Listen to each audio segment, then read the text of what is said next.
No ar, Radar de Notícia.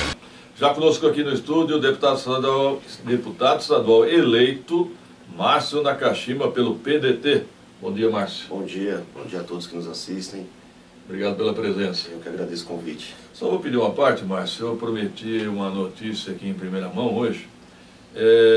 Demissões de servidores públicos. O que acontece? Ontem eu fui na Câmara Municipal e apurei que o presidente da Câmara, Eduardo Soutur, está pensando em diminuir o setor da TV Câmara. A TV Câmara, acho que tem cerca de 40 funcionários, vem deixando e muito a desejar. Na última sexta-feira, a transmissão da sessão lá sobre o SAI foi horrível, horrível. E ontem eu soube que, além do departamento da TV Câmara, o presidente da Câmara, Soutur, pensa em enxugar os gabinetes dos vereadores. Fala-se em cortar de 2 a 3 assessores por gabinete de vereadores. Os vereadores acham que o Soutur estaria pensando com o fígado, ainda magoado com a eleição. Sexta-feira é feriado, quem sabe semana que vem o momento político seja outro. Bom, vamos falar com o Márcio Nakashima, foi eleito pelo PDT. Como é que foi essa campanha, Márcio? Difícil, como todas as outras, difícil. Mas foi uma campanha que eu tive uma boa receptividade nas ruas, através da internet. Acho que foi uma campanha que muitas pessoas devem refletir, né? Porque se você observar, ela foi totalmente atípica das campanhas anteriores, haja vista a renovação que teve e a renovação através de pessoas que fizeram, sobretudo, campanhas na internet, né? Eu falo o maior exemplo, o caso do Luiz Miranda, que fez a campanha lá de Miami, foi eleito deputado federal no meu partido, a Tabata. Ela é uma blogueira e foi eleita com uma expressão muito grande de votos. Você acha que a grande ferramenta dessas eleições é a internet, então? Eu acho que na eleição passada já teve uma função expressiva e nessa, sem dúvida, a grande ferramenta, a maior ferramenta foi a internet. Agora, a grande pergunta que todo mundo faz, Márcio, em relação a você, é por que você não conseguiu se eleger vereador e agora conseguiu se eleger deputado? Tem aquelas questões de partido, quociente eleitoral. Na campanha passada, eu tive uma grande votação, tive quase 47 mil votos, 46.857 votos, e acabei ficando de fora. Essa para deputado, né? Para deputado federal em 2014. Eu tive mais votos que o Sérgio Reis, eu tive mais votos que o Beto Mansur, que acabou virando líder da bancada do governo Michel Temer. Eu tive mais votos que muitas pessoas, porém, por essa questão da conta de partido, eu não consegui ser eleito. Mas agora com menos votos conseguiu a eleição, né? Você vê, eu acho que Deus tem um plano para mim e que não é ser deputado federal. Porque na eleição passada, apesar da votação ser maior, eu não consegui. Nessa eleição, com um pouco menos de voto, quase 10 mil votos a menos, se eu tivesse saído candidato a deputado federal pelo meu partido, pelo PDT, eu teria sido eleito. Então, na verdade, nessa eleição você acertou o partido, né? Acertamos. Acertou o partido. Para vereador, quantos votos você teve em 2016? Cerca de 2.400 votos. Foi uma votação baixa, né? Eu acho que foi uma votação boa, porque eu não era candidato, né? E de última hora lá, aquela questão de falta gente, eu saí para ajudar, né? Eu, na verdade, não fiz campanha, nós não colocamos nada na rua, eu não saí. E para mim, eu, na verdade, esperava cerca de 800 a 1.000 votos. E foi bastante surpresa. Bom, agora você não é novato, né? Você já foi vereador em Piracaia? Já. Eu disputei a eleição em 2004, fui eleito, cumpri um mandato de 1º de janeiro de 2005 e terminei até no dia 31 de dezembro de 2008. E como é que você veio para Guarulhos? Você foi assessor do Soutur, né, na Câmara? Não, na verdade, eu vim para Guarulhos. Eu sou de Guarulhos, nasci em Guarulhos. E eu acabei indo para Piracaia. Né? Eu tinha... A família, né? Tinha uma propriedade lá? Isso, nós tínhamos Eu tinha, na verdade, amigos lá, nós tínhamos uma propriedade lá, e nós temos, na verdade. E o que acontece? Através de amigos, fui ajudar um amigo, que é o Dr. Pietro, que na época era candidato a prefeito, e aí ele pediu: Márcio, me ajuda aqui, e acabei saindo candidato, e fui um dos mais votados na eleição. E você ficou nacionalmente conhecido devido a uma tragédia com a sua irmã, né? Em que ano foi? Foi em 2010. 2010, né? Isso. E você tem me parece que você tem uma disputa até hoje em relação ao OAB, né? Que o assassino da sua irmã continua ainda com o registro no OAB? Continuo, você vê, isso é uma luta que nós temos aí, né? Porque eu acho inadmissível uma pessoa fazer parte do quadro da OAB de forma regular, né? Em nenhum momento a OAB tomou qualquer tipo de providência no sentido de ao menos suspender. Ele é um preso, é um condenado da justiça em primeiro e em segundo grau por um crime hediondo, qualificado, e está lá. Tá? Se você entrar no site da OAB, digitar lá os dados do Misael, o Misael está regular, ele pode advogar de lá de dentro da cadeia. Isso compete à OAB de Guarulhos? Então, quando, na época que nós entramos com o pedido de cassação da OAB, o nosso advogado ainda é nosso advogado, o doutor Alexandre de Sá Domingos. Então nós entramos, a OAB de Guarulhos naquele momento achou que não deveria cassar, porque não havia o julgamento ainda, ele não tinha passado pelo julgamento em primeira instância. Sim. Mas isso subiu, foi para a OAB de São Paulo, mas ficou parado, ele foi condenado em primeira instância, a condenação dele foi confirmada em segunda instância, e nada até hoje foi feito. E coincidência, né? O seu advogado é o atual presidente da OAB de Guarulhos. Presidente da OAB. Inclusive, até algumas vezes eu critiquei e critico sempre a OAB, e as pessoas fazem essa, né? Tentar fazer esse joguinho, poxa, mas seu advogado ele não faz nada, como se eu estivesse brigando com o doutor Alexandre de Sá Domingos, já fora da alçada dele. Ele foi, não é que ele tentou, foi ele que formulou o pedido de cassação do Misael, mas já está fora da jurisdição dele. A instituição OAB fica devendo nessa. Fala, Virgílio. Eu estou aqui no Facebook do Márcio, dois slogans aqui, contra o feminicídio e a favor da família. Qual o primeiro projeto que o senhor pretende levar até a Assembleia, Márcio? Já tem a ideia? Temos vários, na verdade. Nós andamos bastante pela cidade, andamos bastante pelo estado, e nós identificamos muitas coisas, né? Mas em relação a isso, a primeira medida que eu vou tomar é conversar com o governador eleito, seja ele o governador Márcio França, seja ele o João Dória, para que em Guarulhos, nós temos 1,5 milhão de habitantes, é o maior município do estado de São Paulo, nós temos uma única delegacia de defesa da mulher, e essa delegacia fica aqui na região central, sendo que as mulheres, o índice de agressão está lá na região dos Pimentas, está longe, e essa delegacia, infelizmente, ela não funciona 24 horas. Ela só funciona de segunda a sexta-feira em horário comercial, como se as mulheres fossem agredidas somente no horário comercial e só vão reclamar nesse horário. Bem observado. Aliás, o governador Márcio França anunciou que abriu várias delegacias 24 horas, né? Em Guarulhos nenhuma. Né? Por que não Guarulhos? Muito bem observado. E eu ia comentar isso, você falou com muita propriedade. Essa delegacia fecha. Né? Fecha. Ela funciona de segunda a sexta-feira. Quer dizer, as mulheres que apanharem fora desse horário... Não tem... No fim de semana não pode apanhar. Na verdade, todas as delegacias são capazes de lavrar o boletim de ocorrência, mas não tem a mesma atenção, não tem a mesma... Né? Sim, porque não é confortável para uma mulher, tem que ter um atendimento especializado. Né? Sim, e para isso foram criadas as delegacias da mulher. Exatamente, uma boa medida, viu? Vamos trabalhar bastante. Ô Márcio, qual é a sua relação com o prefeito Guti? O prefeito Guti, hoje nós não temos contato. No domingo à noite ele me fez uma ligação, né, parabenizando, mas eu estava naquele momento eufórico, nós estávamos lá no comitê, lá todo mundo gritando, festejando, e eu não consegui conversar, mas nós não temos muito contato, não. No começo do governo parece que houve uma aproximação entre vocês, parece que vocês indicariam o responsável pelo departamento da funerária, isso não aconteceu? Não, foi o seguinte, eu ajudei o Guti desde o primeiro turno da eleição, muito embora naquele momento eu estava no PRP, e o PRP fez parte da coligação do deputado também eleito aqui agora, o Jorge Wilson, e eu deixei claro que desde o primeiro turno eu estaria caminhando junto com o Guti. O Guti, nós lá atrás conversávamos sobre uma composição de prefeitura, né? Inclusive fizemos ali firmamos um acordo ali de cavalheiros, em que quem tivesse pontuando em primeiro lugar seria o candidato a prefeito, e quem tivesse em segundo lugar seria candidato a vice. Fizemos uma junção. Mas aí eu entendi que para mim não seria um momento, eu não quis participar, mas apoiei o prefeito Guti. E depois não houve mais relação política? Não, houve. Aí ele pediu para que fizéssemos parte do governo. Então. E foi ele que pediu. Falou, Márcio, vocês... Eu tive uma empresa funerária, né? Eu trabalhei no segmento, conheço o setor.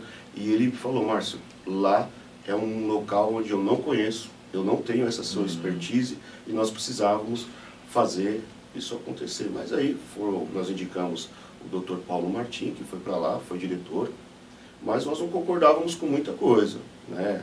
Tanto em relação ao departamento, tanto em relação às posturas que o prefeito Guti naquele momento foram adotando, e eu comecei a fazer críticas. E aí você sabe como funciona. Quando você critica o governo, você é chutado para fora, é chutado para longe. Então o diretor que você indicou perdeu o cargo, foi isso? Perdeu, acho que ele ficou 5 meses apenas. Aliás, me disseram que existe uma associação paulista das funerárias e que você teria obtido voto através dessa associação, isso é verdade? Cara, eu não conheço essa associação paulista. Existe no estado de São Paulo o sindicato patronal das empresas funerárias, mas eu não fui o candidato de lá. Não. Eles sempre apoiam, não sei quem eles apoiaram nessa eleição, mas eles sempre apoiam um candidato do PSDB. Até mesmo, são duas associações, são duas entidades. Uma que é a Abredif, que é a Associação Brasileira dos Diretores Funerários, que existe aqui no estado de São Paulo, e tem a Cefesp, que é o Sindicato das Empresas Funerárias, o sindicato patronal. Mas o senhor Lorival Panhosi, ele é o presidente da Abredif, ele já foi candidato a deputado federal. E ele é acho que do PSDB mesmo. E eles têm um candidato lá, tanto federal quanto estadual, do setor. E uma mensagem aqui da Tânia da Vila Fátima para o deputado. Márcio, precisamos do deputado na missão de instalar o IML sexológico para Guarulhos. Nossas vítimas de violência sexual são levadas até o Hospital Pérola Baiton, em São Paulo, e como sabemos, a maioria das ocorrências acontecem à noite. O HJJM está pronto, aguardando a instalação do Hospital da Mulher. Aproveitando, vou emendar a pergunta da Tânia, é isso? É, Vila Fátima. O ML de Guarulhos, você sabe muito bem, Márcio, é muito criticado em Guarulhos, né? Agora você é deputado estadual eleito. É uma coisa que também nós vamos olhar, porque, como eu falei, uma cidade do tamanho, da magnitude que é Guarulhos, o IML na verdade, é uma salinha emprestada, na verdade, vamos deixar claro, é uma salinha emprestada pela prefeitura. E alguns anos atrás, na verdade, ainda funciona na mesma sala, tanto o SVO como o IML. E essa questão que a Fátima, né? Tânia da Vila Fátima. Tânia da Vila Fátima colocou, é muito importante, porque não é possível. Tudo que acontece, e isso não é só Guarulhos não, isso acontece toda a grande São Paulo e parte do interior é encaminhado lá no Hospital Pérola Baiton. Aliás, as pessoas confundem o IML, que é estadual, né, Instituto Médico Legal, e o SVO, Serviço de Verificação de Óbitos, que é municipal, né, Márcio? Exatamente. Que também deixa muito a desejar na Secretaria de Saúde. Aliás, eu errei semana passada, deixe-me me corrigir aqui. O SVO é ligado à Secretaria de Saúde, eu falei que era Serviços Públicos. Também semana passada nós tivemos um caso de só havia uma viatura funcionando. Eu acredito que ainda continua nessa situação. Mas, é bom você falou da questão que existe o SVO e o IML, vamos pontuar para que as pessoas entendam, porque é meio confuso mesmo. Sim. Porque quando morre, todo mundo fala, foi para o IML, foi para o IML. Então, o IML é um órgão do Estado, né, e que ele atende as pessoas vítimas de morte violenta. Sim. Já o SVO é o Serviço de Verificação de Óbito, que ele é mantido pelas prefeituras, e ele atende as pessoas, os munícipes, as pessoas que falecem de causa natural ou de causa a ser verificada. O que é horrível, né? Que às vezes você tem um ente querido lá que falece de causa natural, mas fica 10, 12 horas aguardando o serviço municipal. Uma coisa que eu pude observar, Pedro, é que Guarulhos tem uma cultura, isso a gente precisava conversar, caberia o secretário conversar com os médicos do município.